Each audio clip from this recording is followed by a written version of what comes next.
বন্ধুরা, আজ আমাদের এখানে সময় বেঁধে দিয়েছে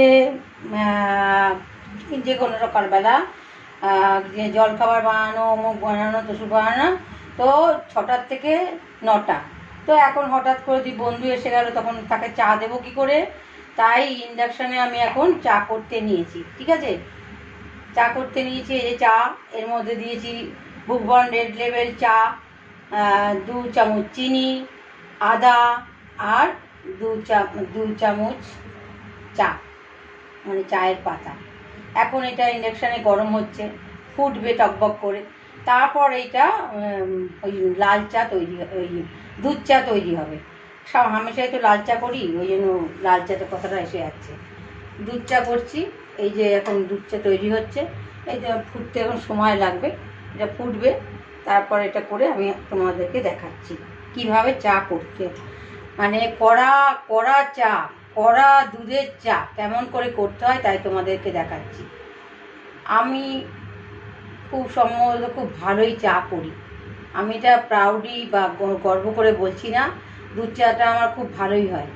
সেই জন্য আমি ভাবলাম আজকে তোমাদেরকে দেখাই, কেন কি 2 বন্ধু এসে হঠাৎ হাজির, আমি তখন চা করে দেখাবো। আর ইন্ডাকশানে তো অপন গ্যাস কমানো বাড়ানো যায় না, তো ওই নামাচ্ছি ওঠাচ্ছি। এই যে দেখো, আবার বসাবো একটুখানি, আবার এটা টকবক করে ফুটবে। ঠিক আছে, এই যে ফুটছে, এবার দেখো আবার টকবক করে ফুটবে। এরকম করতে করতে করতে চাটা হবে। ঠিক আছে, আর এত ছোটো পাত্র তো চাটা অনেক সময় লাগে হতে, তাই আমি করছি। দেখো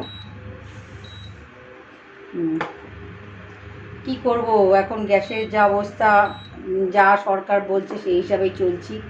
এখানকার সরকার যা বলছে তাই হিসাবে চলছি। সময় সবাই তো করছে। আজকে তো বজরংবলির দিন, আজকে হনুমানজির পুজো, সেই জন্য আমরাও একটু চা খাচ্ছি বেশি। কেন আজকে পুজো টুজো করে তারপর যা খাবার খাবো। তো ওই এসছে 2 বন্ধু, তাকে একটু চা বানিয়ে দেবো। সেই চা, ওরা পুজো টুজো করে, তো আমার তো সব পরিষ্কার পরিচ্ছন্ন করা জায়গা, তাই জন্য বললাম আমার ঘরে চা খেতে কোনো অসুবিধা নেই, চা খেতেই পারো। শুধু চা, দুধ চা, এই আমুল দুধ, ওই আমুল দুধটা আমি খুব প্রেফার করি। আর ওই দুধটাতে এত সুন্দর চা হয় না, মুখে লেগে থাকার মতো। এই দেখো প্রায় হয়ে এসছে। 2-3 বারের মধ্যে, ছোটো পাত্র বলে অনেকবার করছি।